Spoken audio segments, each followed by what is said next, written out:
तुम्हारा तो प्रश्न ही उत्तर ही पहले ही गलत कर दिया। हमारे साथ वाले आइडिया लगा रहे थे, उन्होंने कहा आइडिया से काम नहीं चलेगा, ये तो गणित है, इसे तो लगाना पड़ता है घंटों, तब जाके आंसर निकलता है। बोलो राधे। तो भगवान के कुटुंब परिवार बढ़ा 56 करोड़। जाके घर में इसको रजिस्टर से करना, देखना कितना हुआ। बोलो राधे राधे। बोलिए राधा रानी सरकार की जय। तो भगवान के विवाह हुए 16,108। राजा परीक्षित जी कथा सुनते हैं। राजा परीक्षित जी ने एक प्रश्न बड़ा सुंदर किया सुखदेव जी महाराज से। देखो, प्रश्न करना चाहिए, लेकिन प्रश्न आपका उत्तम होना चाहिए। प्रश्न ऐसा करो कि भगवान की कथा प्रारंभ हो जाए, आपके प्रश्न कर दो। हमारे घर एक कथा चल रही थी, एक व्यक्ति ने कहा कि दीदी हम एक प्रश्न करना चाहते हैं, हमको उत्तर चाहिए। मैंने कहा वैसे तो कथा में बोलना ही नहीं चाहिए, लेकिन फिर भी क्या बोलना चाहते हो थोड़ा सुन ले, सब लोग सुन ले। तो उन्होंने प्रश्न किया कि जो रावण था त्रेता युग का, उसके बाप के बाप के बाप का क्या नाम था? मैंने कहा हे भगवान, अच्छा हमको नहीं पता होगा तो हमारे यूपी में आदित्यनाथ योगीराज जी जहाँ रहते हैं, हमारे माननीय सीएम जी, मुख्यमंत्री जी, उनका स्थान है गोरखपुर में। तो गीता प्रेस वहीं से छपती है।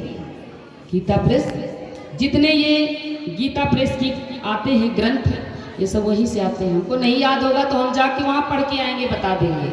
लेकिन मैंने कहा मैं भी आपसे एक प्रश्न करना चाहती हूँ। बोले करो। तो मैंने कहा आपके पर बाबा का क्या नाम था? ज्यादा लंबा दूर ना जाओ, बस आपके बाबा का नाम क्या था बता दो। बोले दीदी हमको पता ही नहीं है। मैंने कहा तुम्हारे 4 दिन हुए तो तुम अपने पर बाबा का नाम भूल गए हो, और यहाँ रावण के बाप का पता लगा रहे हो। इससे तुम्हारा भला क्या होगा? ये हुआ कुतर्क। हम लोग कभी कभी कुतर्क बहुत करते हैं, कुतर्क भगवान को प्रिय नहीं होता है। देखो, हम एक बात हमेशा अपनी कथा में कहते हैं कि चाहे श्रोता हो चाहे वक्ता हो। श्रोता माने पाठ सुनने वाला, वक्ता माने पाठक। तो चाहे श्रोता हो चाहे वक्ता हो, ज्ञानी हो सकता है, लेकिन अगर उसके अंदर ये भाव हो कि हम समझ गए भगवान की पूरी बात, तो असंभव, वो कुछ नहीं जानता है। श्रोता वक्ता ज्ञान निधि और कथा कृष्ण के गुण, कथा राम के गुण। भगवान की जो पाठ का है गूढ़ रहस्य है, ये मर्म बड़ा विचित्र है। तो इसलिए इसे समझने के लिए एक जन्म नहीं, करोड़ों जन्म लेना पड़ेगा। तो हो सकता है कि एक चींटी जो होती है, चींटी के का जो मुख होता है उतना हो सकता है आपको ज्ञान हो जाए, बस इससे ज्यादा नहीं। आप समझ जाओ भगवान की कथा क्या है। आप उसको भाव के साथ सुनो कि ये कथा बस हमारा कल्याण करने वाली है। हमारा कुटुंब, हमारा परिवार, ये हमारे लिए बड़ी ही फलदायी कथा है। बस ऐसे भाव से कथा सुनो कि आप पता ही ठंडी हो रही ना, अब ठंडी हो रही, कपड़ा पहन बैठे हैं जरा दी हैं। अरे थकान तो हमको होनी चाहिए। सबसे ज्यादा कौन बोलता है? हम बोलते हैं ना, तो थकान तो हमको होनी चाहिए। फिर आप लोग इतना धीमे क्यों बोलती हो? राधे राधे। तनका जोड़े जोड़े बोलो, तनका जोड़े जोड़े बोलो। हमारे बिहार में क्या कहते हैं? का बानी ना निकलवा, का बात बा, काम नहीं चलेगा। तो हमारे राजा परीक्षित जी प्रश्न करते हैं सुखदेव जी महाराज से कि भगवत, मैंने सुना है भगवान का एक नाम था दीन बंधु, ये क्यों पड़ा? क्या भगवान दीनों की मदद करते हैं, गरीबों की, जिनकी कोई मदद नहीं करता है, जिनकी कोई नहीं सुनता है, उनकी ठाकुर जी सुनते हैं क्या? जैसे ही परीक्षित जी ने यह प्रश्न किया कि सुखदेव जी महाराज को अपने प्यारे भोले भाले सखा सुदामा जी की याद आ गई। सुखदेव जी ने कहा, हाँ, भगवान का दीन बंधु नाम किस लिए पड़ा, इस कथा को आप सुनिए, इस पाठ को सुनिए, मैं पाठ करता हूं। हमारे श्री सुखदेव जी महाराज कहते हैं, हे राजन परीक्षित, भगवान के एक प्यारे सखा थे जिनका नाम था सुदामा। वेदव्यास जी महाराज संस्कृत में बड़ा सुंदर श्लोक लिखते हैं। कृष्णस्य सेत सखा, कृष्णस्य सेत सखा, कश्चित् ब्राह्मणो ब्रवीतमः, विरक्त इंद्रियार्थेषु प्रशांतात्मा जितेंद्रिय। वे ब्राह्मण भगवान श्री कृष्ण के सखा थे, मित्र थे, फ्रेंड थे। 3 अर्थ बताए जिसमें आप लोग समझो वही समझते रहो। वे बड़े ब्रह्म ज्ञानी थे। उनकी जो इंद्रियां थी ना, उनके बस में थी। इंद्रियां माने नेत्र, मुख, नासिका, कर्ण, ये सब क्या है, मन, ये सब इंद्रियां हैं। 5 इंद्रियां हर व्यक्ति की होती हैं जो उनके बस में नहीं होती हैं। ये 5 इंद्रियां यदि बस में हो जाएं तो उस व्यक्ति को ठाकुर जी को मिलने में क्षण मात्र का समय नहीं लगेगा। लेकिन ये इंद्रियां ही तो बस में होती नहीं है। अब ये नेत्र भगवान ने क्यों दिया? ठाकुर जी के दर्शन, यज्ञ करने के लिए, आरती करने के लिए। इंद्रियां हमारी नेत्र हैं भगवान को देखने के लिए, और हम लोग उसका प्रयोग गलत करते हैं। फिल्में, नाटक, अश्लील गाने ये सब देखते हैं तो हमारे नेत्र का जो भाव है खराब हुआ कि नहीं हुआ? हो गया। नासिका, भगवान ने नासिका क्यों दिया? सुगंध लेने के लिए। आप भोजन करने चलो तो सबसे पहले नासिका चेक करती है कि भोजन खाने लायक है या नहीं है। अगर थोड़ा सा स्मेल आई, यानी थोड़ा सा बेकार भोजन लगा, कि नासिका बता देती है फेंको, ये तुम्हारे खाने लायक नहीं है। फिर भी हम लोग नासिका की बात को ध्यान न देते हुए उसे खाते रहते हैं। इंद्रिया एक जीव, हमारी जिह्वा रानी कहती है कि ये सुंदर सुंदर पदार्थ खाने के लिए है, ये दूध, दही, मक्खन, घी, मेवा खाने के लिए है। इस पे गलत चीज ना रखो, क्योंकि हृदय में भगवान का निवास है। अच्छा, हम आप सब जानते हैं इस बात को कि हृदय में ठाकुर जी का निवास होता है, हृदय में ही वो रहते हैं। तो जिह्वा कहती है कोई ऐसी चीज ना खाओ कि यहाँ से ठाकुर जी भाग जाएं। लेकिन क्या आप मानते हो? नहीं मानते हो। जो ठाकुर जी को प्रिय नहीं है, जिसे ठाकुर जी देखना नहीं चाहते हैं, जिसे राधा रानी मना करती है, उसे ही आप लोग सेवन करते हैं।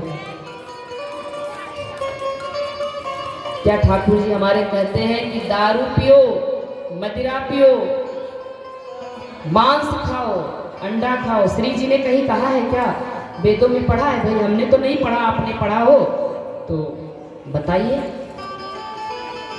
जितने ग्रंथ शास्त्र हैं कहीं लिखा है पशु हिंसा करके खा जाओ, दारू का पियो, के ऊपर सदा कष्ट ही रहता है। बच्चे बेचारे डर के मारे जब पिताजी पी के लुढ़कते हुए आते हैं दारू, तो बच्चे बेचारे सोचते हैं हमारे पापा आ रहे हैं, लाओ थोड़ा सा हम बैठ के शाम को अपने पिताजी से बात करेंगे। तो पिताजी पी के कहीं नाली में पड़े हैं, तो बच्चा बेचारा क्या करे? ना उसके कपड़े अच्छे हैं, ना पढ़ाई अच्छी है, ना घर में अच्छा खाने के लिए वो जितना कमाते हैं उससे 100 गुना पीते हैं, मित्रों को भी पिलाते हैं। तो हमारी श्री जी ने कहा कि जो ऐसे व्यक्ति होते हैं ये हमको प्रिय नहीं है। इसलिए जो समझदार व्यक्ति हैं, जो भक्त हैं, जो नेता हैं, जो पाठक हैं, जो पाठिका हैं, जो सज्जन हैं, उनको सावधान रहना चाहिए। एकदम तो वो धर्म नहीं कर रहे हैं, वो अधर्म कर रहे हैं, चाहे पाठक पाठिका ही क्यों ना हो। हम तो सबकी बात बराबर बताते हैं, क्योंकि पाठक पाठिका भी हर तरह के हर तरीके के होते हैं। आजकल बनावटी वर्क ज्यादा हो रहा है, लुप्त भये सदग्रंथ उनको विलुप्त कर दिया, और बनी बनाई कथाएं लोग कह कर पब्लिक को रिझाते रहते हैं, मूर्ख बनाते रहते हैं। तो ऐसे व्यक्ति भी पाप के भागी बनते हैं। तो इसलिए हमेशा काम करना चाहिए पॉजिटिव, ना कि निगेटिव। पॉजिटिव करेंगे तो अच्छा परिणाम आएगा, निगेटिव करेंगे तो खतरनाक परिणाम आएगा। तो जो भी आप कमाते हो बढ़िया खाओ, घर में परिवार के साथ खुश रहो। लेकिन हमारे कबीर जानते हैं, बाबा कबीरदास जी के आंखें लाल साफ। सामने लोगों ने कहा, बाबा बूटी लगाते हो क्या? बूटी माने दारू। कबीरदास जी ने कहा, हाँ लगाते हैं।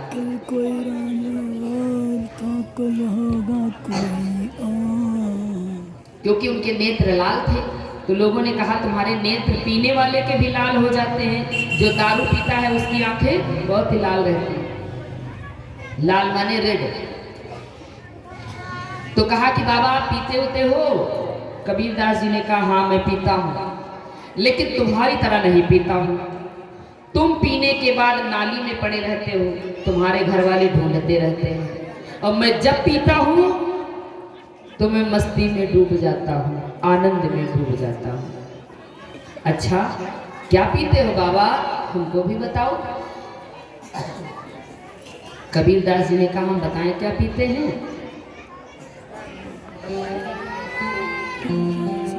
कि मैंने पिए हैं पिया है। तुम लोग क्या करते हो कि लोग पीते हैं पी पी के गिरते, ओ हम भी पीते हैं गिरते नहीं हैं।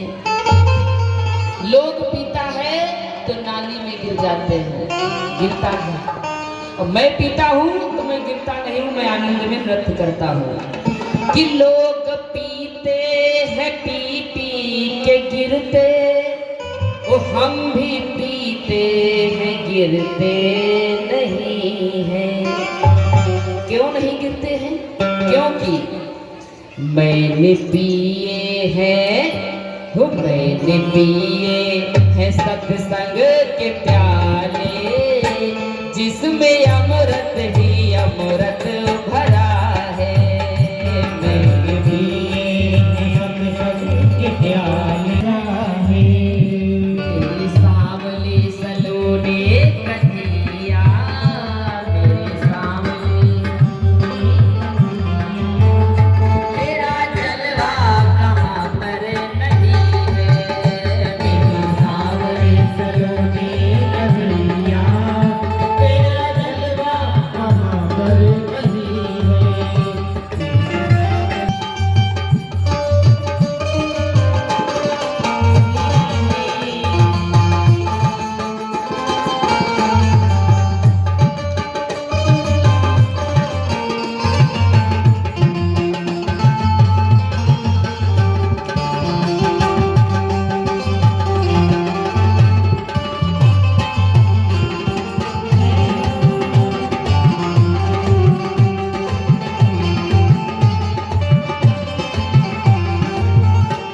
और एक बात बताएं, जो लोग शराब पीता है उनके घर में सदैव दरिद्रता का निवास रहता है।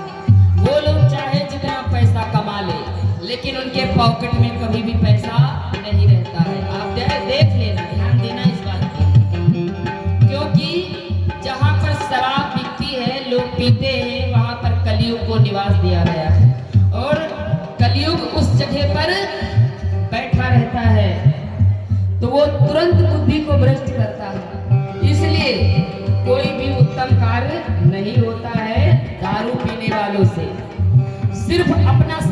जलाते हैं। भगवान ने इतना सुंदर शरीर दिया, बड़े भाग्य मानुष तन पावा, सुर दुर्लभ सब ग्रंथन गावा।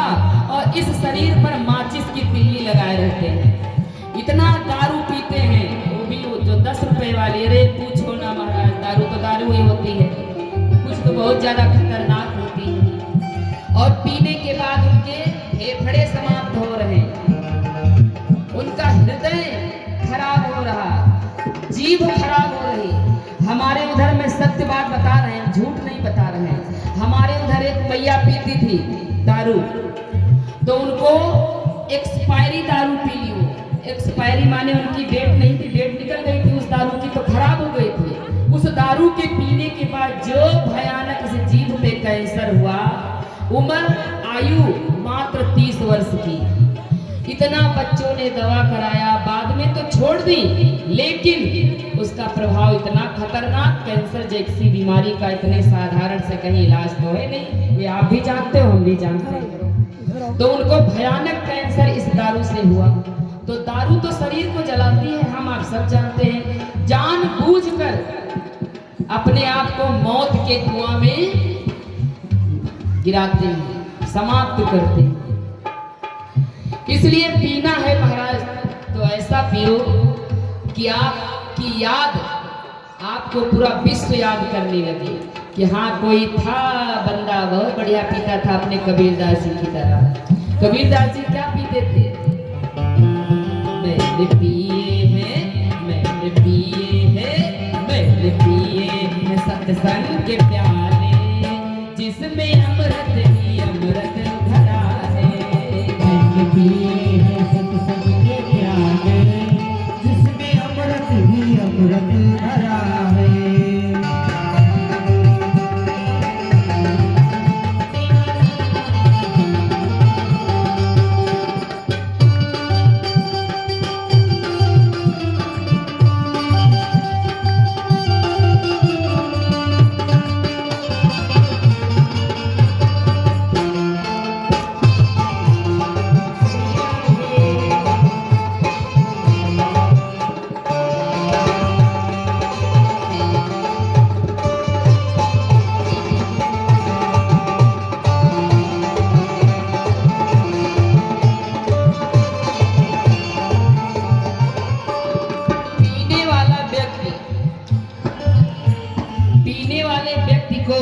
कोई सम्मानीय अच्छा व्यक्ति पसंद नहीं करता है, बैठने भी नहीं देता है।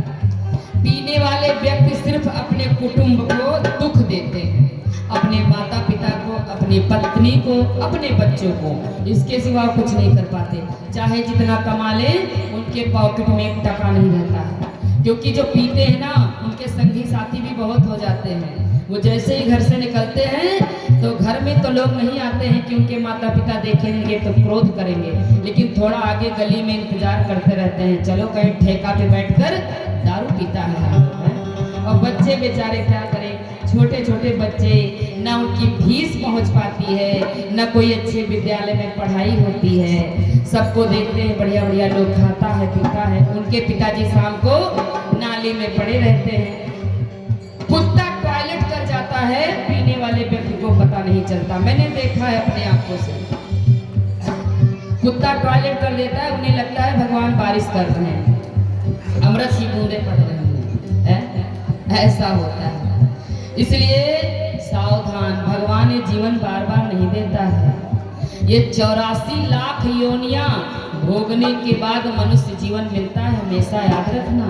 इतनी आसानी से ठाकुर जी नहीं देते हैं, और जब देते हैं तो हम लोग ऐसे बर्बाद करते हैं, जब शरीर को 90 नहीं 99% खराब कर देते हैं। इतनी बीमारियां दारू पीने के बाद पैदा कर देते हैं। जब 1% बचता है तो माता पिता बेचारा लेके हॉस्पिटल दौड़ता रहता है, कहीं दवा करा ले। जब शरीर खोखला है तो डॉक्टर तो बस पैसे लेने के लिए दवा क्या करते हैं, जितना है इनके पास ले लो, 1 लाख 2 लाख 4 लाख। और बेचारे पीने वाले लोगों के बच्चों से के मुख से मैंने सुना है, वो रोते हैं और कहते हैं कि जीना है तो पापा शराब मत पीना, जीना है तो पापा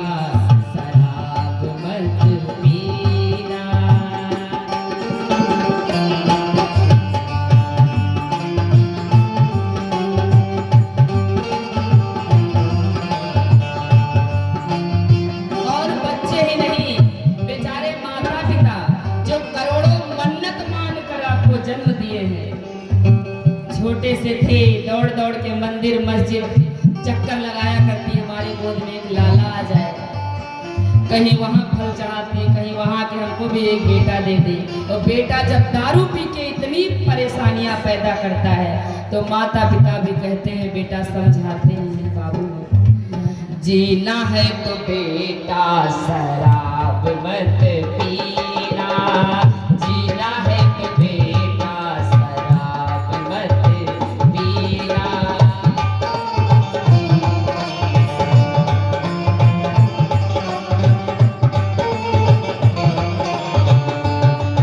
और जो शराब पीता है, दारू पीता है, देखो दारू और मांस का जोड़ा होता है, जहाँ पर शराब है वहाँ मांस है, जहाँ पर मांस है वहाँ शराब है, दोनों साथ में मित्रता कर लेते हैं दोनों। तो इसलिए जब दोनों का जोड़ बन जाता है तब तो भैया पत्नी भी परेशान, बच्चे भी परेशान, कुटुंब भी परेशान। इसको मैंने जन्म दिया था, बड़े बड़े सपने देखा था, मेरी सेवा करेगा, हमारे लिए कुछ अच्छा करेगा, तो वो रोज सुबह उठ करके दारू से कुल्ला करता है। कुछ व्यक्ति ऐसा होता है कि सुबह उठ के न चाय पीता है, न गर्म पानी पीता है, न मिठाई खाता है, न मिष्टी खाता है, कुछ नहीं। वो सुबह उठकर कहता है एक पैक दारू हो जाए तो आनंद आ जाए, और फिर ज़्यादा हो जाती है तो पड़ोसियों को नहीं जीने देता है, और पड़ोसी भी कभी क्रोध में आता है तो जो भयानक झगड़ा होता है पूछो ना। इसलिए भैया हम भी व्यासपीठ से आप सभी भक्तों से हाथ जोड़कर निवेदन करेंगे कि जीना है तो भैया शराब मत पीना, जीना है तो भैया शराब मत पीना।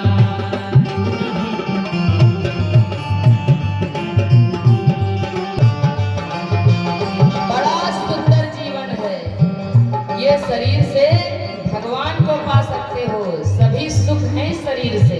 और जब शरीर नष्ट कर लेते हो महाराज, किसी काम के नहीं रह जाते हो, कोई तुमसे अच्छा व्यक्ति बात करना नहीं पसंद करेगा। अगर व्यक्ति को थोड़ी देर के लिए पता चल गया ना तुम पी के आए हो तो उसका माथा खटक जाएगा कि जितनी जल्दी हो सके ये मेरे नजरों से हट जाए, बस ना हम झगड़ा करना चाहते ना हम बात करना चाहते हैं। अच्छा व्यक्ति आपके पास नहीं बैठेगा, हाँ जो पीने वाला वो जरूर बैठेगा। क्योंकि वो सर्वनाश करने और कराने में उसका बड़ी महत्वपूर्ण भूमिका होती है, याद रखना। जीना है तो भैया शराब मत पीना,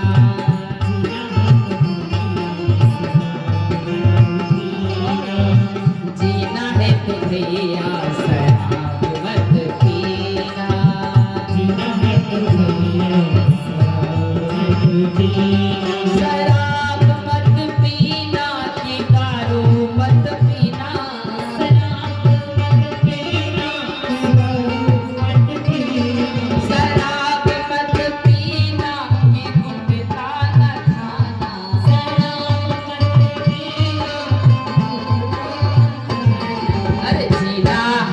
भैया तो मांस मत खाना, जीना है तो भैया ये अंडा मत खाना, जीना है तो भैया शराब मत पीना, जीना है तो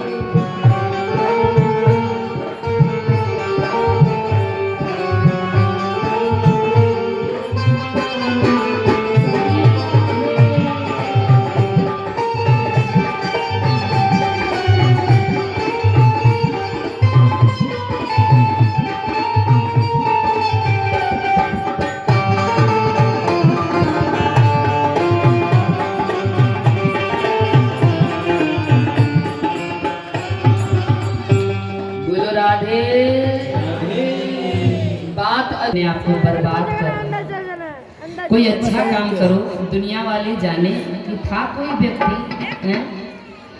तो इसलिए कभी भी ना अपने कुटुंब को भाई दुख ना दिए, ऐसा कार्य करते हैं जो लोग उनके घर से दरिद्र। तो आइए हमारे श्री राजा परीक्षित जी महाराज कथा सुन रहे हैं, श्री सुखदेव जी महाराज कथा को सुना रहे हैं। तो हमारे सुखदेव जी महाराज कहते हैं, एक मित्र थे सुदामा जी महाराज, बड़े ही ब्रह्म ज्ञानी थे, इंद्रियां उनके वश में थी। हमारे आपके वश की इंद्रियां नहीं है। जीभ कहती है कि बुरा ना करो, ना खाओ, कुछ ऐसा वैसा, पर आप लोग मानते हो? नहीं मानते हो। चाहे कोई पाठक पाठिका कितना समझा के चिल्ला के चला जाए, अरे ये सब ऐसे ही कहते हैं, अपना काम करो, नहीं मानते हो। तो हमेशा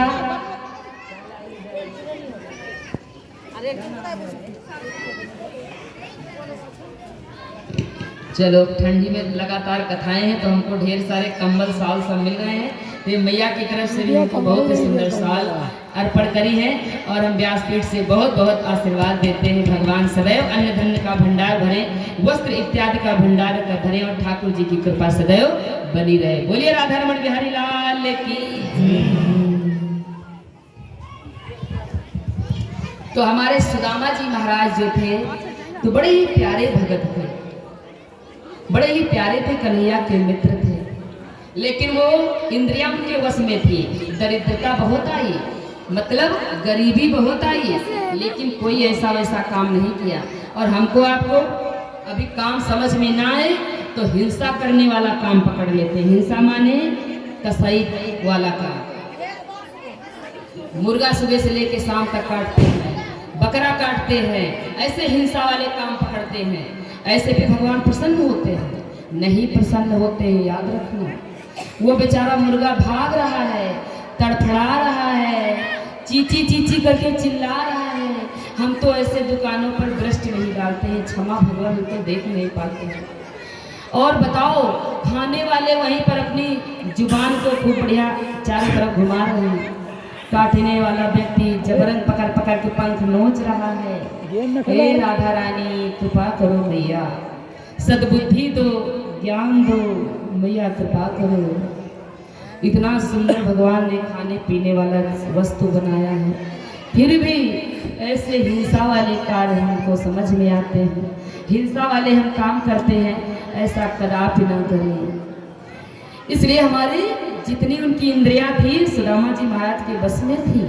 बोले कोई बात नहीं। वो 5 घरों में भिक्षा मांगते थे, ये नहीं कि पूरा दिन भिक्षा मांगते रहे, 5 घरों में मांगते थे। जो मिल जाए सो भला है और जो ना मिल जाए वो भी भला है। के साथ कि जो मठा मिला तो नमक नहीं, और जो नमक मिला तो मठा नहीं, और 2 घर मांगा 10 घर मांगा, और लोटे भर आटा मिला नहीं।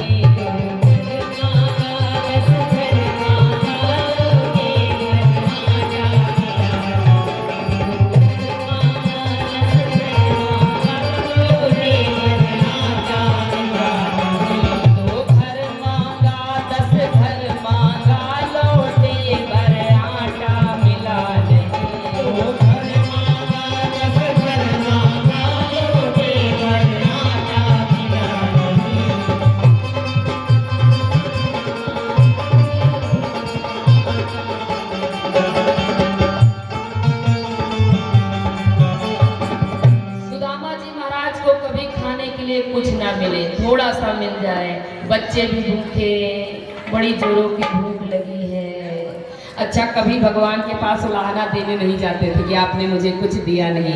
हाँ ठीक है, ठाकुर जी ने जो दिया है उतना ही खा लो, भजन करो।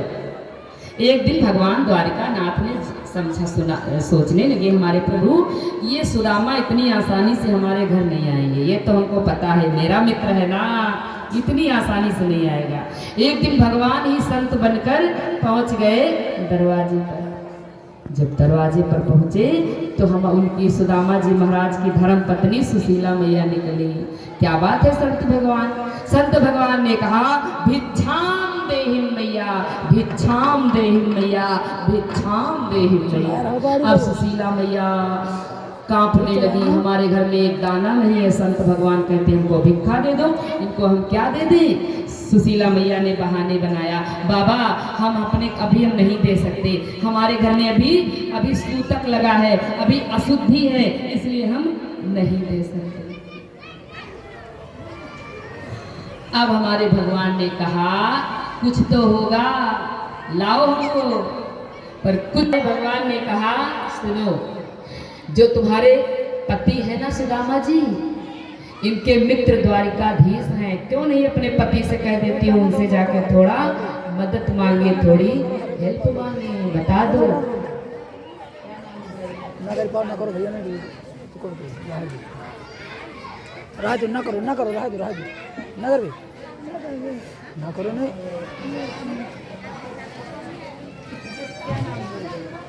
ले भैया पैसा वाले के मांगे। आइए मैया की तरफ से साड़ी अब वो दिन 25,000 का दान करती है। परमात्मा से प्रार्थना करते हैं भगवान सदैव धन धान्य का भंडार भरते रहे, अन्न धन्य की वृद्धि करें मैया, और धन की सदा प्रभु हमारे ठाकुर जी बरसात करते रहे। बोलो राधे, बोलो राधे, बोली राधा रानी सरकार की।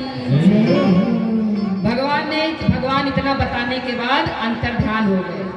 अब मैया सुशीला को पता चल गया कि हमारे पति है ना, इनके मित्र द्वारिकाधीश हैं और दरिद्रता घर में इतनी है। अरे अपने मित्र के पास जाए तो दुनिया को वो देते हैं, तो क्या हमारे पति को नहीं देते हैं? और देखो दरिद्रता से बढ़कर भी कोई दुख नहीं है संसार में, याद रखना। बाबा गोस्वामी दास जी हमारे लिखते हैं रामचरितमानस में कि नहीं दरिद्र सम दुख जई, ओ संत मिलन सम सुख जग नाही। राम सिया राम, सिया राम जय जय राम, राम सिया राम, सिया राम जय जय राम, राम सिया राम, सिया राम जय जय राम। नहीं दरिद्र नहीं दरिद्र सब दुख जग माही, संत मिलन सब सुख जग नाही। राम सिया राम, सिया राम जय जय राम, राम सिया राम, सिया राम जय जय राम।